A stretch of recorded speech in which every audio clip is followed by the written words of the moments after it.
WWE is back with a new season of biography specials on A&E. They aired the first one on The Undertaker last weekend. I haven't watched that one yet, but I did watch the companion series that they're running called WWE Rivals. It runs a little bit shorter than the biographies do. These are about an hour long. Each episode is going to cover a different WWE rivalry, which you can probably figure out from the name. The first episode covered the feud between Bret Hart and Shawn Michaels. Parts of it were enjoyable, especially showing them making up at the end after all the animosity. It's nice to see that they have, buried the hatchet. They put the past behind them, and as Shawn Michaels was saying, he and Bret, when there's a birthday or an anniversary or something, he'll get a nice text message. So they're not best friends or anything like that, but at least they've patched things up enough to where they could be cordial with each other and friendly, and that's nice to see. But the episode was ruined by WWE's typical revisionist history bullshit.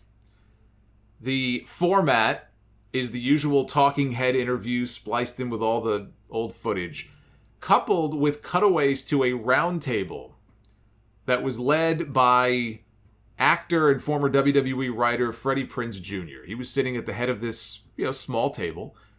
And the panel they put together for this was something else. They had Kevin Nash, Kofi Kingston, JBL, and Tamina as the guests. It's like they took my Be the Booker randomizer that I use on the YouTube streams and they just picked 4 random people to throw out there. At least Nash had some connection to these two guys, even though we see him on screen here for all of 60 seconds the entire episode. I think Nash said 6 words at the most the entire time. I'm sure he said more, but this is the footage they actually used. So that's the format for the show. The rivalry between Bret Hart and Shawn Michaels, we've talked about this before. It speaks for itself, right? These were two guys who have very similar backgrounds. They came up around the same time in that golden age period of WWF as part of a tag team. Bret was in the Hart Foundation. Shawn was in the Rockers. And they were on the smaller side. So at the time, it was the land of the giants in WWE. Whether the Hogans and the Warriors and the Andres and Bossman and Akeem and just all these giant men, all these giant jacked up guys on the roster. Bret and Shawn were not exactly the biggest. But then as things started to change in the company and they had heat from the federal government on the steroid stuff, and all of a sudden guys' physiques started to shrink and certain guys left the company and Hogan left and all these things were happening, Bret Hart was the chosen one. He was the one they put the championship on. They were going to usher in this new generation, this new era with him. Shawn turned on Marty. He went heel, and it was pretty clear they had big plans for him in the future. And they were going to be the future of this company. So that's, their backgrounds were very similar. 2 smaller tag team guys who were thrust into big singles pushes right around the same time as the company was changing. And they had quite a few matches together, not just with the Rockers against the Hart Foundation, but again, there's some forgotten matches that really don't get talked about as much as the bigger ones that they had. They had that ladder match back in 92, which you could see on one of the Coliseum videos. They had a ladder match for the Intercontinental title. They had a championship match in the main event of Survivor Series in 92. So anybody thinking Survivor Series 97 was the first time we had Bret vs. Shawn for the world title at a Survivor Series would be incorrect. And I remember the 92 match actually being very good. It was a very good main event. But, obviously people think of the Montreal match and they think of the Iron Man match at WrestleMania 12. And they dedicated a lot of time to those two things, especially the Iron Man match. They spent a lot of time on that and what a big deal it was. And, 60 minutes. This had never been done at a WrestleMania before. They showed the training videos and talked about how they tried to model it after the Rocky movie with Drago, Rocky IV.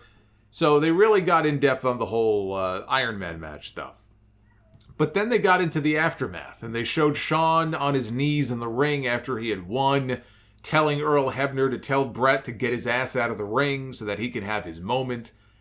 Supposedly, that's what started a lot of the heat between the two of them. I don't know that I believe that. I think, especially as time has gone on, I look back on it, I think that may have just been a seed planted for an eventual rematch between the two. But we do know that their relationship ended up souring when Bret came back. Now, if you want to know the real reason that things started going south, between Bret Hart and Shawn Michaels. What went wrong? What went sideways between these two guys? By their own admission, the two of them had been very good friends up until that point for many years. They were pretty close. And so what happened? Where did it all go wrong? They didn't really get into this at all in the episode. But if you want to know the real reason where things started to go sour, it doesn't really get talked about. But in Shawn's book, he said that he had signed a deal with Vince McMahon in early 1996 for $750,000 a year. That's what he was making. He bumped him up to $750K a year. Vince told him at the time, this is the biggest deal in the company. You're going to make more money than anybody else in the company. And Shawn says that he told Vince, the only thing I ask is that you don't pay anybody else more than me, except The Undertaker. He said Undertaker is separate. You want to pay him more? He deserves what he gets. But anybody else, it would be an insult if you paid anybody else more money than what you're paying me. And he claims that Vince agreed. Now, of course, Vince would agree. What else is he going to say? Right? He's the promoter. Promoters lie. That's what they do. So he said that Vince agreed. Then, when Bret came back and he signed that 20-year deal, all of a sudden, Bret Hart was making more money than Shawn Michaels. And Michaels was livid about that because he knew that when Bret was away in 96 after the Iron Man match, later in the year, he had talked to Eric Bischoff and he was considering making a jump to WCW. And Shawn knew the WCW was starting to creep up on them and was putting a lot of pressure on the company, and Shawn was the champion through much of 96. And he resented the fact that Bret Hart would negotiate with the enemy and possibly cross enemy lines. Which is funny to me because, Shawn would have done the same thing. In 97, when Shawn, there was a little issue there where Shawn had the fight with Bret in the back and he wanted to leave. He went to Vince and said, unsafe working conditions, I don't want to be here anymore. I want out of my contract.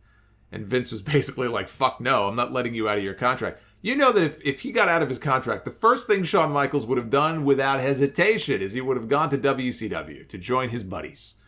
So it is kind of funny now to look at it from that perspective, but he was very upset. You're going to pay this guy more than me. When you told me that I was going to be the highest paid, this guy almost left.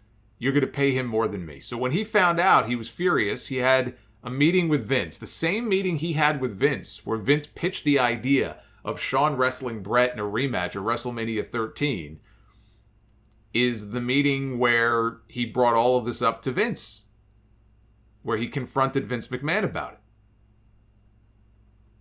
Now that's a match that you have to know. You have to know that Shawn Michaels was thinking that he was going to be asked to do the job and return the favor to Bret, and Bret would win the championship. Now he's livid that Bret is making twice as much money as him, and Vince thinks that he thinks he's twice as good as me because he's paying him twice as much. When you realize that, it becomes very clear why Shawn Michaels suddenly lost his smile before WrestleMania, and the rematch with Bret never did happen that year at WrestleMania. But anyway, that's a little sidebar for you. That's really what got the ball rolling downhill between the two of them, and that's in their own words. They covered the promos in 97 between the two, Shawn talking about Bret calling himself a role model and making the comment, I've seen you on the road, Hitman, you ain't no role model. And then came the Sunny Days comment, which almost got Bret divorced. Bret says his son came home from school one day and kids were talking about this, and he said his son came up to him and said, hey, Dad, what's going on between you and Sonny? So Bret was furious about that. They had their backstage fight. That was in June of 97. Bret pulled out a clump of his hair. I mean, they covered all that stuff. Where the episode takes a nosedive, though, is the way that it covers the Montreal Screwjob and Bret leaving the company. And I am as sick of talking about Montreal as I'm sure you are of hearing about it, but this was probably the worst retelling of the events leading up to it that I have ever heard. I mean, this goes beyond time constraints. Time constraints means that you may have to leave out small details to focus on the bigger picture, right? Time constraints, if that's what this was, does not mean that you blatantly lie and distort the facts, which is what they did here. They completely ignored the fact that when Bret came back at the end of 1996, he signed a 20-year long-term contract to stay with this company. He could have signed with WCW even back then in '96, and he did meet with Bischoff about it, but he opted to stay with Vince McMahon and take the longer deal because he never really wanted to go anywhere else. If Vince paid him good money and gave him job security, why would he leave? Right? He knows that he can wrestle as long as he wants. He's got this long contract. When he's done wrestling, he'll have an office position or an agent position, right? He had it made. He's comfortable there. His family works there. His brother-in-law. Why would he want to leave? All of this is completely glossed over. And what we got is people like Bruce Pritchard saying that, after SummerSlam in '97, Bret's contract was coming to an end. Even though he had signed a 20-year contract the year before, his contract was coming to an end. Then they played a clip of Mayor Kane talking about there being a bidding war between WWE and WCW over Bret. So what it looks like they did here is they took clips of these people talking about Bret's negotiations with WCW in 1996, and they intentionally edited them here in this way to make it sound like Bret was playing both sides against the other in '97 and angling for the best deal while he was the WWE champion. The only reason that any of that even happened is because Vince McMahon had told Bret to go negotiate with WCW because he couldn't afford to pay him anymore. So yes, you could say that technically what they said is not untrue because there was negotiating going on and Bret was trying to get the best deal, but the way that they edited this and the way that they presented this, blatantly false, blatantly misleading. There's two explanations for what happened here, and neither one of them makes WWE or A&E look good. They either intentionally tried to mislead the audience because newer fans would have no idea about any of this. They would just take WWE's version of events at face value. They manipulated the footage to mislead people, or the people who edited this were so inept at their job that they ended up creating this alternate reality about what actually happened. I'm going to go with option A. Because none of this shit makes the air unless WWE approves it. It's not like A&E is just going to do all of this on their own and WWE isn't going to have the right to look at it before it actually makes the airwaves. So that's what I think happened here.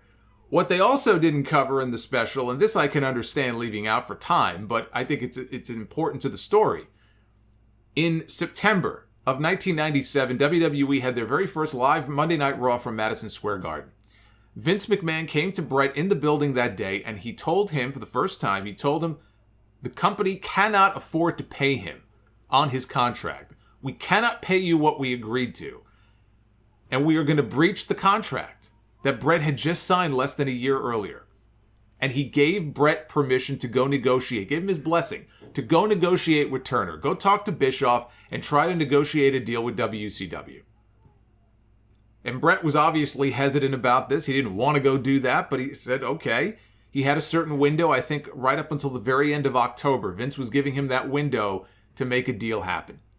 So then the very next month, they're at the Nassau Coliseum. These conversations seem to always happen in New York. They're at the Nassau Coliseum, they're backstage, and Vince McMahon goes over to Bret and says, guess what? I can afford to pay you now. It's not a problem. Turns out that expanding the in-your-house shows to 3 hours every month and raising the pay-per-view prices, I think they raised it by $10. Turns out that was a good business decision. It didn't chase off the viewers. It actually resulted in greater business for them. Now, all of a sudden, they had extra money so they could pay Bret. The problem is, he was already waiting for Bischoff to come back at him with his offer. And Bret wanted to know what Vince's plans were for him. He said, okay, that's all well and good, but tell me, what are your plans for me over the next, 6 months? Like, what role do you envision for Bret the Hitman Hart in your company now going forward? What's the plan here? Vince's great plan was you drop the title to Shawn at Survivor Series in Montreal. Then you lose to him again in a 4-way at the December pay-per-view. Then you lose to him again in a ladder match at the Royal Rumble. But then on an episode of Raw, you promise that you're going to quit forever if you don't beat him in this one last match, and then Bret would finally win. Bret obviously thought that plan sucked. And then Bischoff came back to him with an offer for $2.5 million a year. And Bischoff is saying to him, what do I have to do to get you here? Is this good enough? What do I have to do to get you to sign this thing? And Bret said, well, sometimes I don't get to the building until showtime, which Bret was notorious for being late. He said, sometimes I get to the building at showtime. And Bischoff said, done. What else? He said, well, with Vince, I have injury insurance. If I ever get hurt on the job, Vince covers it all. And Bischoff said, done. What else? And Bret said, that's it. And Bischoff said, we have a deal? And Bret said, yeah, we have a deal. And he got the contract on his fax machine. He signed it. And he faxed it back. And that was it. That was the end, officially the end of Bret's 14-year run with this company. So again, the specific little details like that, I can understand them not getting into the weeds on all of it. But there is no excuse for them to air the show in the way that they did and edit the footage and manipulate the footage in such a way that makes it seem like Bret's the champion. He just got made the WWF champion. And now his contract is up and he decides to play the field and play both sides against each other just to get the best possible deal that he can for himself. Ignoring all of these other facts that I talked about. But this is what happens when you are working directly with WWE and retelling these stories, and the company is obviously working with A&E on this series. I mean, they're well done, they're well put together, but you have to assume that you're not getting all the facts. And if you're a newer fan, you don't know any better, you don't care. You think, oh wow, what an interesting story, what a shitty thing for Bret to do. Right? There's going to be plenty of people who watch this and go, oh, now I understand why Vince McMahon did what he did. Now I get it. Don't even get me started on the whole, we had to get the belt off Bret so that he didn't show up on Nitro with the championship. That's also still their fucking bullshit narrative. But one thing they did mention is what happened a month before Montreal. Once it's made official that these two are going to have a match, it's finally announced for Survivor Series, it's going to be Bret versus Shawn. Bret walks up to Shawn in the locker room to tell him that I'm going to be safe with you in the ring, I just want you to know, and you've got nothing to worry about. And I'm willing to put you over if that's what Vince wants me to do. I just want you to know that. Puts his hand out. And Shawn responds back to him that I appreciate you saying that, but I just need you to know that I am not willing to do the same for you. And he walks off. Bret has told that same story, hasn't changed. He's told that same story for years. Jim Neidhart was sitting right there when Shawn walked off, and Neidhart even said, I can't believe he just said that to you. Shawn in the episode says he honestly has no memory of that, but basically admits that he was a dick back then, and so it's entirely possible that it happened. If Shawn doesn't say that, and actually responds like a rational person, and he turns to Bret and says, well, that's very nice, Bret, I appreciate that, and I'm willing to do the same for you. And he shakes Bret's hand, we're probably not talking about any of this right now. Montreal is not even a thing. And who knows how different things would have been. Maybe we never get, the Mr. McMahon character, and WWE definitely benefited, I think, in the fallout of Montreal, but it's one of those giant what ifs. What if Shawn's response had been different on that day in that conversation? I don't think Bret ends up getting all bent out of shape about, well, I can't do the job to this guy. I can't do the job to this guy, and so therefore I'm going to exercise the 30-day creative control clause that you agreed to put in my contract, which, again, is not mentioned anywhere in any of these retellings of any of these stories whenever WWE mentions this. But if they were stupid enough to allow that to be put in the contract, then they have nobody to blame but themselves. But Bret had a comment at the end of all this. He said, it's a shame that things got off track with Shawn. We never really got to finish telling the stories that we could have told. Me and Shawn could have wrestled one time every year for the next 10 years, and they would have been the biggest matches of all time. He said it's a shame that opportunity was squandered, probably by both of us. So they're able to reflect back on this and realize, both of them realize that things could have been handled in a much better way. They're older now, they have kids and grandkids, and that's what happens when you get older. You look back and you go, I can't believe I acted like such a fucking dick back in the day, right? And so it's nice to, like I said, hear them talking to each other as friends and getting along now. And it is strange to think that for all this talk about Bret Hart and Shawn Michaels, and it really is one of the greatest rivalries in the history of the company, they really didn't have that many singles matches together. Like when they were at their peak and their prime, they had the WrestleMania match, and they had the match in Montreal. And those are really the only main matches that had any great significance that people remember.